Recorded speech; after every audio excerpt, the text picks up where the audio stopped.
வணக்கம். நான் தான் சௌமியா.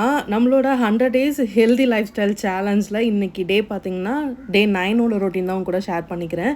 எப்பயும் போல காலையில சீக்கிரமா எழுந்தாச்சு. 4:00 எழுந்துட்டு, அது கொஞ்சமா வார்ம் வாட்டர் குடிச்சிட்டு, அண்ட் கொஞ்சம் எக்சர்சைஸ்லாம் பண்ண ஸ்டார்ட் பண்ணியிருக்கேன். ஸோ 100 ஜம்பிங் ஜாக்ஸ், ஸ்கிப்பிங் பண்ணுறது, அண்ட் புஷ்அப் எடுக்கிறது, லெக் ரைஸ் பண்ணுறது. ஸோ இந்த மாதிரி பேசிக்கான கார்டியோ எக்சர்சைஸ்லாம் பண்ணிவிட்டு, அதுக்கப்புறமா தம்பிள்ஸ் இருந்தால் தம்பிள்ஸ், வெயிட் லிஃப்ட் பண்ணுறது. ஸோ இந்த மாதிரி விஷயங்கள்லாம் பண்ணுவேன். ஸோ வெயிட் எடுக்கும்போது கொஞ்சம் கொஞ்சமாக இன்க்ரீஸ் பண்ணுங்கள். எடுத்தோடனே ஹெவியாக எடுத்தீங்க அப்படின்னா உங்களுக்கு பிடிச்சிக்கும். அதனால் அதெல்லாம் கொஞ்சம் பார்த்துக்கோங்க.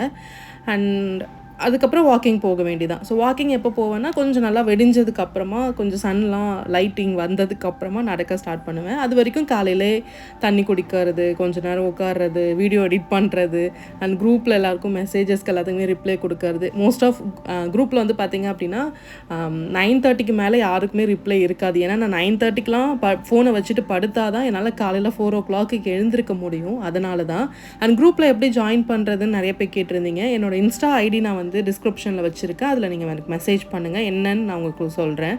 அண்ட் நல்லா அந்த லைட்டிங் வர ஆரம்பிக்கும். அந்த வானம்லாம் செம்மையாக வெளிச்சம் வரும். அப்போ என்ன பண்ணேன்னா, ஃபோனை வந்து இங்கே ஸ்டாண்டில் வச்சுட்டு அதுக்கப்புறம் வாக்கிங் போக ஸ்டார்ட் பண்ணிட்டேன்.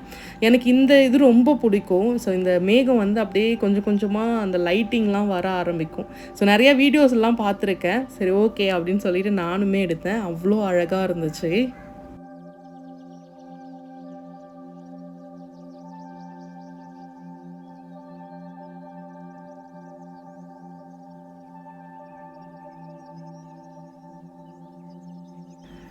வாக்கிங் வந்து கொஞ்சம் தான் நடந்தேன். இன்றைக்கி ஒரு 3000 ஸ்டெப்ஸ் வரைக்கும் தான் நடந்திருந்தேன். அண்ட் வர வழியில் பார்த்தீங்கன்னா, இந்த வெள்ளை கலர் கரிசலாங்கண்ணி இது வந்து ஹேர் பேக் போடுறதுக்காக பறிச்சுட்டு வந்திருக்கேன். ஹேர் பேக் வீடியோவும் இருக்குது, நீங்கள் ஸ்கிப் பண்ணாமல் பாருங்கள்.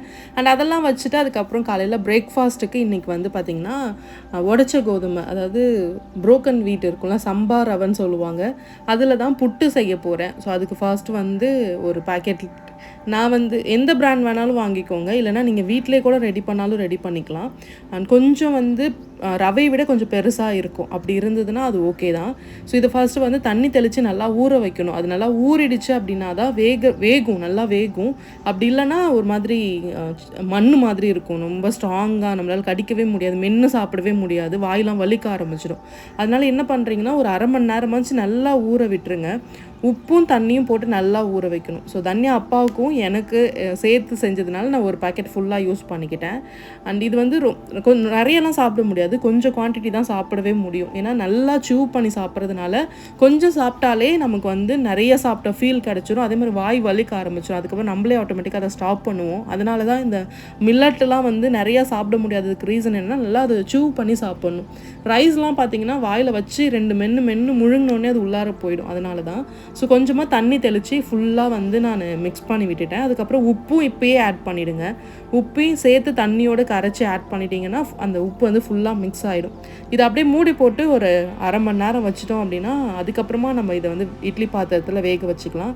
நீங்கள் குழா புட்டு செய்கிறதுல கூட இதையும் அதில் ஆட் பண்ணி செய்யலாம். ஸோ டேஸ்ட் வந்து நல்லாயிருக்கும். அண்ட் இதுவும் உண்மையாகவே டேஸ்ட் சூப்பராக இருக்கும். நார்மல் அரிசி புட்டை விட இது ஹெல்தி வெர்ஷன் தான். ஸோ ட்ரை பண்ணி பாருங்கள்.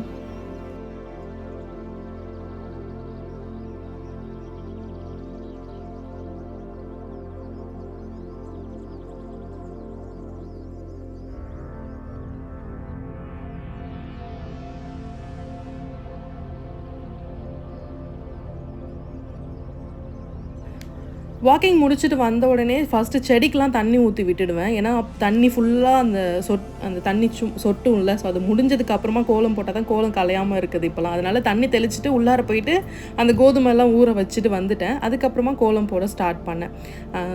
எனக்கு மோஸ்ட் ஆஃப் வந்து ரங்கோலி போடுறது தான் பிடிக்கும். புள்ளி வச்ச கோலம் வந்து போட மாட்டேன். அண்ட் எனக்கு வந்து இந்த சிக்கு கோலம் போடுறது பிடிச்சிருந்தது. ஆனால் நிறைய பேர் வந்து அது வேண்டாம் அப்படின்னு சொல்லியிருந்தாங்க. என்ன ரீசன் எனக்கு தெரியல. சரி ஓகே சொல்கிறாங்களேன்னு சொல்லிட்டு நான் அதை வந்து இப்போ போடுறது இல்லை. ஆனால் அது எனக்கு போட தெரியாது. ஆனால் அது நான் வந்து போட்டால் அழகாக இருந்துச்சுன்னு 2-3 தடவை ட்ரை பண்ணேன். அண்ட் வீடியோவில் சொல்லியிருந்தாங்க அது வேண்டாம், நீங்கள் வந்து நார்மலாக ரங்கோலியே போடுங்க அப்படின்னு சொல்லியிருந்தாங்க. ஸோ ரீசன் என்னன்னு யாருக்கா தெரிஞ்சால் கண்டிப்பாக சொல்லுங்கள். அதுக்கப்புறம் நான் சின்னதாக இன்றைக்கி ஒரு லோட்டஸ் கோலம் தான் போட்டேன். ஸோ நானே எனக்கு என்ன தோணுதோ அதை வந்து போட்டுருவேன். அண்ட் எனக்கு மோஸ்ட் ஆஃப் வந்து ஏதாவது பார்த்து போட்டேன் அப்படின்னா ஒழுங்காக வராது. அதுதான் என்னோடய ப்ராப்ளமே. நிறைய கோலம்லாம் பார்ப்பேன், ஆனால் எனக்கு என்ன தோணுதோ அதை தான் போடுவேன். அது அப்படியே அக்யூரேட்டாக போடணுன்னா வராது. அண்ட் ஏதாவது ஒரு சொதப்பல் நடக்கும். அதனால் மோஸ்ட் ஆஃப் வந்து பார்த்து போட மாட்டேன், எதையும் பார்த்துலாம் போட மாட்டேன். ஆன் ஸ்பாட்டுக்கு எனக்கு மைண்டுக்கு என்ன தோணுதோ அந்த கோலம் தான் அன்னைக்கு வாசலில் இருக்கும். ஆனால் எதையாச்சும் ஒரு ரெஃபரன்ஸ் எடுத்தேன்னா அதுலேருந்து சும்மா ஏதாவது எடுத்துப்பேன். பட் ஆனால் அப்படியே காப்பி பண்ண மாட்டேன்.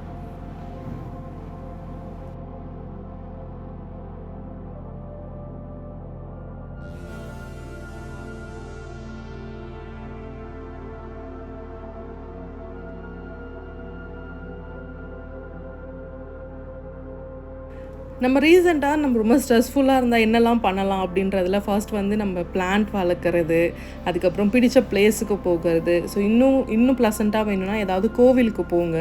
அது இன்னுமே மைண்ட் ரொம்ப பீஸ்ஃபுல்லாக இருக்கும். அண்ட் இன்னொரு விஷயம் என்னென்னா, உங்களுக்கே தெரியும்ல, இந்த பர்சன் கிட்ட பேசினா ரொம்ப நெகட்டிவாக இருக்குது, அவங்ககிட்ட பேசிட்டு போனாலே ஒரு மாதிரி ப்ரெஷராக இருக்குது அப்படின்னா அந்த பர்சன் கிட்டேருந்து நீங்கள் தள்ளி இருக்கிறது மச் பெட்டர்.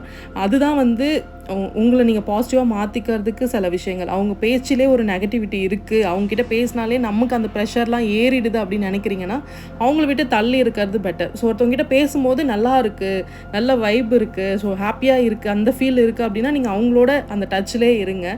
ஸோ எப்படி அவாய்ட் பண்ணுறதுன்னு எனக்கு தெரியாது, ஆனால் நீங்கள் அவாய்ட் பண்ணுறது பெட்டர். ஸோ அப்படி பண்ணிட்டீங்கன்னா இன்னுமே நல்ல தாட்ஸ்லாம் வரும். ஸோ பாசிட்டிவாக வச்சுக்கோங்க, பாசிட்டிவாக திங்க் பண்ணுங்கள். இந்த மாதிரிலாம் சொல்கிறோம்ல, அதெல்லாம் எங்கேருந்து வரும்னா இந்த மாதிரி சுற்றி இருக்கவங்கள நம்ம பாசிட்டிவாக வச்சுட்டோம்னா நம்மளுமே லைஃப் நல்லா பாசிட்டிவாக ஸ்டார்ட் ஆகும். ஸோ இந்த டிப்ஸை கண்டிப்பாக ஃபாலோ பண்ணுங்கள். அண்ட் நைட்டு வந்து லாஸ்ட் நைட் நம்ம பீனட்ஸ்லாம் ஊற வச்சுருந்தோம்ல, இந்த தண்ணி எல்லாமே வேஸ்ட் பண்ணாமல் செடிக்கெலாம் ஊற்றலாம் சொல்லியிருந்தாங்க. அதனால நான் இப்போ அதெல்லாம் வந்து ஸ்டோர் பண்ண ஸ்டார்ட் பண்ணியிருக்கேன். ஊற்றி வச்சுட்டு அப்புறமா கொஞ்சம் வேலைலாம் முடிச்சுட்டு எடுத்துகிட்டு போய் செடிக்கு எல்லாத்துக்கும் ஆள் கொஞ்சம் கொஞ்சம் ஊற்றிடுவேன். ஸோ அப்படி தான் இப்போதைக்கு பண்ணிகிட்ருக்கேன். அண்ட் இட்லி பாத்திரம் வச்சுட்டு நம்ம ஊற வச்ச இந்த கோதுமையை இதில் வேக வச்சிடலாம். அது பார்க்கும்போது நல்லா சாஃப்டாக ஊறி இருக்கும், அப்போ தான் வேகும். ஒரு 20 நிமிஷம் ஆச்சு நீங்கள் சிம்மில் வச்சு வேக வச்சிங்க அப்படின்னா இந்த புட்டு சூப்பராக ரெடி ஆகிடும். ஸோ இது ரெடி ஆகிறதுக்குள்ளே சின்ன சின்ன வேலை எல்லாத்தையுமே முடிச்சிடலாம். ஆல்மோஸ்ட் நம்ம கிச்சன் ஆல்ரெடி க்ளீனாக தான் இருக்கும். வெசல்ஸ் எல்லாமே வாஷ் பண்ணி நான் ரெடியாக வச்சுருப்பேன். இப்போ போடுற பாத்திரம் மட்டும் அப்பப்போ விளக்குவேன். அப்படி இல்லைனா எல்லாமே அவங்க வேலைக்கு கிளம்புறதுக்கு அப்புறமா அந்த வேலை எல்லாமே பார்ப்பேன். பெட் கவர் சேஞ்ச் பண்ணுறது, ரூமை க்ளீன் பண்ணுறது, அந்த வேலைலாம் அதுக்கப்புறம் பார்ப்பேன். ஸோ இது வேகிற கேப்பில் நம்ம தேங்காய் துருவி வச்சுக்கலாம். அண்ட் வெல்லம் வந்து ஆட் பண்ணிக்க, எனக்கு வந்து வெல்லம் எடுத்துக்கிட்டேன். தனியாக அப்பாவுக்கு வந்து சுகர் தான் ஆட் பண்ணியிருந்தேன். ஸோ அவங்க வந்து வேலை செய்கிறதுனால அவங்களோட கலோரிஸ்க்கு வந்து அது கரெக்டாக இருக்கும். ஸோ நம்மளுக்கு நம்ம கொஞ்சம் வந்து வெல்லமே போயிடலாம். ஏன்னா சுகர் சாப்பிட்டோம் அப்படின்னா அந்த கிரேவிங்ஸ் அதிகமாக வந்துகிட்டே இருக்கும். அதனால தான். அண்ட் அப்படியே அது வேகிற கேப்பில் உட்காந்து தேங்காய் துருவி வச்சுக்கிட்டேன்.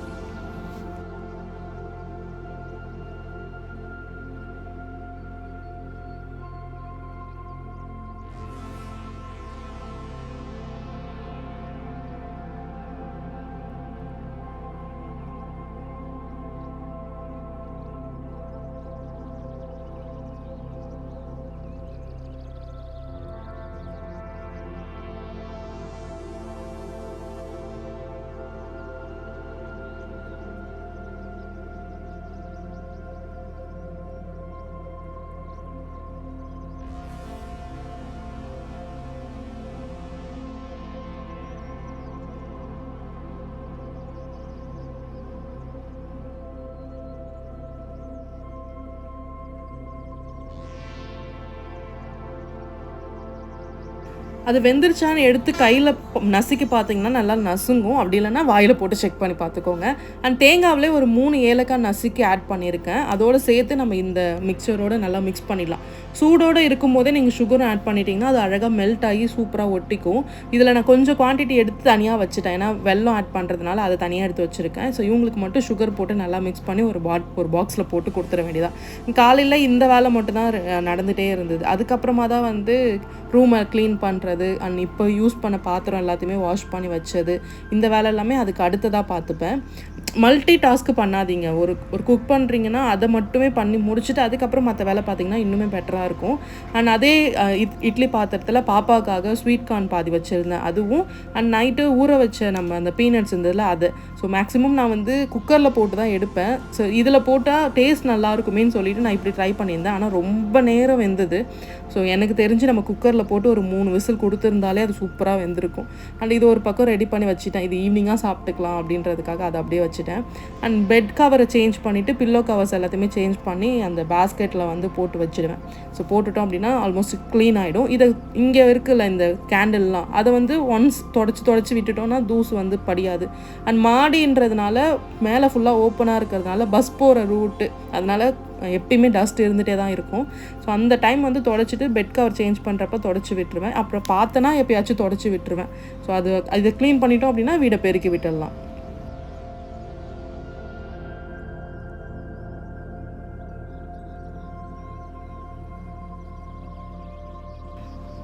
இந்த வேலை முடிஞ்சதுக்கு அப்புறமா ஹேர் பேக் ரெடி பண்ண போகிறேன். ஒரு கைப்பிடி அளவுக்கு கருவேப்பிலை, பெரிய வெங்காயத்துலேயே ஒரு சின்ன வெங்காயமாக ஒரு வெங்காயம் எடுத்திருக்கேன். உங்ககிட்ட சின்ன வெங்காயம் இருந்ததுன்னா ஆட் பண்ணிக்கோங்க. அண்ட் நம்ம காலையில் பறிச்சுட்டு வந்த வெள்ளை கரிசலாங்கண்ணி, இந்த வெள்ளை பூ இருக்கும், இதுதான் வந்து ஹேர் பேக்கு யூஸ் பண்ணுவாங்க. எல்லோ வந்து ஹேர் பேக் யூஸ் பண்ண மாட்டாங்க. ஸோ அது பார்த்துக்கோங்க. இப்போ நிறைய கடையில் கிடைக்கிது, பவுடராகவே கிடைக்கிது, நீங்கள் அதை யூஸ் பண்ணிக்கலாம். அண்ட் நைட்டு வெந்தயமும் பச்சை பயிரும் ஊற வச்சுருந்தேன், அதையும் எடுத்து ஆட் பண்ணிக்கிறேன். ஸோ நேற்றே நான் வந்து நைட்டே ஹேர் ஆயில் வந்து அப்ளை பண்ணிட்டேன். நார்மலாக கோகோனட் ஆயில் அப்ளை பண்ணிட்டேன். ஹேர் பேக் போடுறதா இருந்தாலும் சரி, நீங்கள் ஹேர் வாஷ் பண்ணுறதா இருந்தாலும் சரி, உங்கள் முடியில் எண்ணெய் இருக்கணும், அப்போ தான் ட்ரை ஆகாமல் இருக்கும். ஸோ அதே மாதிரி ஆயில் அப்ளை பண்ணுறீங்க அப்படின்னா மறுநாளே வாஷ் பண்ணிவிடுங்க. அந்த ஆயிலோட வெளியே போனீங்க அப்படின்னா நிறைய டஸ்ட்டு வந்து ஒட்டிக்கும். அதுக்கப்புறம் தான் உங்களுக்கு டேண்ட்ரஃப்லாம் வர ஆரம்பிக்கும். அதனால் நீங்கள் க்ளீனாக ஹேர் வாஷ் பண்ணதுக்கப்புறம் நீங்கள் வெளியே போனீங்கன்னா நல்லது. அதே மாதிரி ரொம்ப நேரம் தலையில் ஊற வைக்க தேவையில்லை. ஸோ நிறையா வெந்தயம் இருந்ததுனால கொஞ்சமாக எடுத்து வச்சுருக்கேன். ஸோ ஒரு நாள் கழித்து அதுக்கப்புறம் யூஸ் பண்ணிக்கலாம் அப்படின்றதுனால அதையும். அண்ட் அந்த வெந்தயம் ஊற வச்ச தண்ணி வச்சுருக்கேன். உள்ளார ஒரு மணி பிளான்ட் வச்சுருக்கேன்ல, அதில் கொஞ்சம் வந்து ஸ்ப்ரே பண்ணி விட்டலாம் அப்படின்றதுக்காக அதை வச்சுருக்கேன். அண்ட் இந்த பக்கம் பார்த்திங்கன்னா சக்கரவள்ளி கிழங்கு 2 வாங்கிட்டு வந்தது இருந்தது. சரி, அதையும் அதோடு சேர்த்தே வேக வச்சுட்டேன். ஸோ இது வந்து ஆக்சுவலாக இது ஈவினிங் தான் எடுத்துப்பேன்னு நினைக்கிறேன். ஏன்னா காலையில் ஃபுல்லாக பிளான் பண்ணி வச்சுட்டேன் என்னெல்லாம் எடுத்துக்கணும் அப்படின்றதுனால. அண்ட் ஃபர்ஸ்ட்டு எம்டி ஸ்டொமக்கில் ட்ரை கிரேப்ஸ் அது எடுத்துக்கிட்டேன். அதுக்கப்புறமா நம்ம ரெடி பண்ணி வச்சுருந்த புட்டு இருக்குல்ல, அது ஒரு சின்ன கப் அளவுக்கு நான் எடுத்துக்கிட்டேன். இது வந்து சுகர் இல்லாமல் வெறும் தேங்காவும் ஏலக்காய் மட்டும் போட்டு வச்சுருக்கேன். இதில் கொஞ்சமாக வந்து நாட்டு சக்கரை இல்லை வெல்லம் ஆட் பண்ணிட்டிங்கன்னா செம்ம டேஸ்ட்டாக இருக்கும். ஸோ நான் வந்து கொஞ்சமாக பொடிச்ச வெல்லம் ஆட் பண்ணிக்கிட்டேன். இதுதான் காலையில் வந்து பிரேக்ஃபாஸ்ட்டாக நான் சாப்பிட்டது.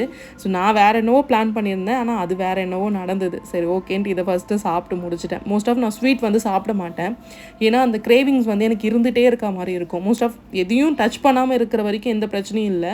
அதை சாப்பிட்டுட்டோன்னா அதே டேஸ்ட்டே கேட்குற மாதிரி இருக்கும். அது ஒன்று மட்டும் என்கிட்ட இருக்க பிரச்சனை. சரி, ஓகே அப்படின்னு சொல்லிவிட்டு அதையும் சாப்பிட்டு முடிச்சிட்டேன். இதை முடிச்சுட்டு அதுக்கப்புறமா மதியம் லஞ்ச் வேலையை பார்க்க போயிட வேண்டியதான்.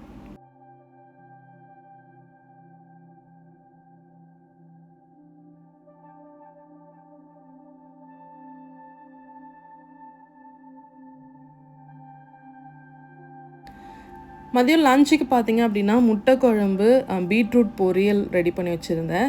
ஆக்சுவலாக பப்பாயா தான் சாப்பிட்லான்னு எடுத்து வச்சுருந்தேன், ஆனால் சாப்பிடல. புட்டே அதையே சாப்பிட்டுட்டேன் அதனால். அண்ட் புளி ஊற வச்சுருக்கேன், முட்டை குழம்பு, ரைஸ், அதுக்கப்புறம் பீட்ரூட் பொரியல். இதுதான். ஸோ நான் அதை வீடியோவாக எடுக்கவே இல்லை, அப்பப்போ ஷார்ட்டாக எடுத்து வச்சுருக்கேன். ரைஸ் வந்து ஒரு பக்கம் வச்சுட்டேன், இன்னொரு பக்கம் குழம்பு வந்து ரெடி பண்ண போகிறேன். ஸோ இதுதான் வந்து இன்றைக்கான மெனு. அண்ட் இது கூட அப்பளம்லாம் வச்சு சாப்பிட்டா சூப்பராக இருக்கும். அண்ட் எக்கு குழம்பு வந்து ரொம்ப ரொம்ப சிம்பிள், நீங்கள் டக்குன்னு பண்ணலாம். ஸோ டக்குன்னு எதுவுமே இல்லை, எக்கு மட்டும் இருக்குது அப்படின்னா நீங்கள் இந்த குழம்பு வந்து கண்டிப்பாக யூஸ் பண்ணலாம். ஒரு வெங்காயம், ஒரு பச்சை மிளகா, ஒரு தக்காளி அதை கட் பண்ணி வச்சுக்கணும். கொஞ்சமாக எண்ணெய் விட்டு அதில் வடகம் போட்டு தாளிச்சிட்டு வெங்காயம் பச்சை மிளகா போட்டு ஃபர்ஸ்ட்டு நல்லா வதக்கணும். இது வதங்கினதுக்கப்புறமா தக்காளியும் போட்டு வதக்கிக்கணும். இதில் காய் எது வேணால் நீங்கள் ஆட் பண்ணிக்கலாம். நான் வந்து எக்கு மட்டுமே போதும்னு சொல்லிட்டு நான் எதுவுமே ஆட் பண்ணலை. ஸோ இது நல்லா வதங்கினதுக்கப்புறமா தக்காளி போட்டுட்டு நல்லா அதையும் வதக்கிட்டு நம்ம கரைச்சி வச்சுருக்க புளி, அதுக்கப்புறம் தூள்லாம் போட்டு இதை மூடி வச்சிடணும். அந்த நல்லா கொதிக்க ஸ்டார்ட் பண்ணதுக்கு அப்புறமா அதில் எக்கை வந்து நம்ம ஊற்றணும். ஸோ எக்கு ஊற்றும் போது என்ன பண்ணுறீங்கன்னா ஒரு கிளாஸில் தனியாக ஊற்றிட்டு அதுக்கப்புறம் எடுத்து எக்கு அதில் ஊற்றுங்க.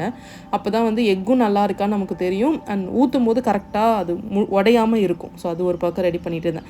இன்னொரு பக்கம் எண்ணெய், கடுகு போட்டு தாளிச்சிட்டு கருவேப்பிலை, பச்சை மிளகா, வெங்காயம் போட்டு நல்லா வதக்கிட்டேன். ஸோ இது வதக்கிட்டே இருக்கும்போது அப்படியே பீட்ரூட் அரிஞ்சு இதில் ஆட் பண்ணிட வேண்டியதான்.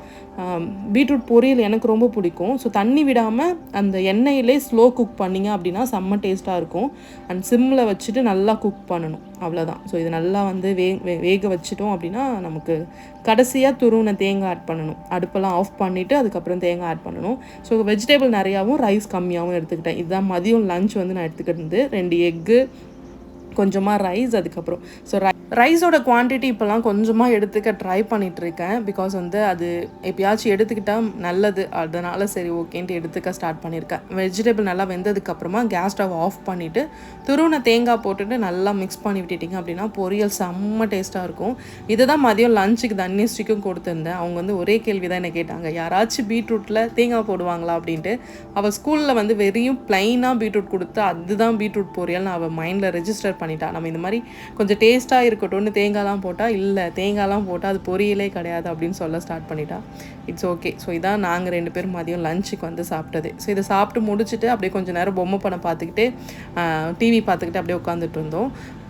அவள் பேர்லாம் எழுதுவா, அவள் பேர்லாம் எழுதுவா, என்னோடய பேர்லாம் சொல்ல எழுத ஸ்டார்ட் பண்ணுவாள். ஸோ பேர் எழுதிட்டு அதுக்கப்புறமா 20K அப்படின்னு போட சொல்லியிருந்தேன். ஏன்னா யூடியூப்பில் வந்து 20K அப்படின்னு இருக்குல்ல. ஸோ அதனால் அன்றைக்கி அதுதான் பேசிகிட்டே இருந்தோம்.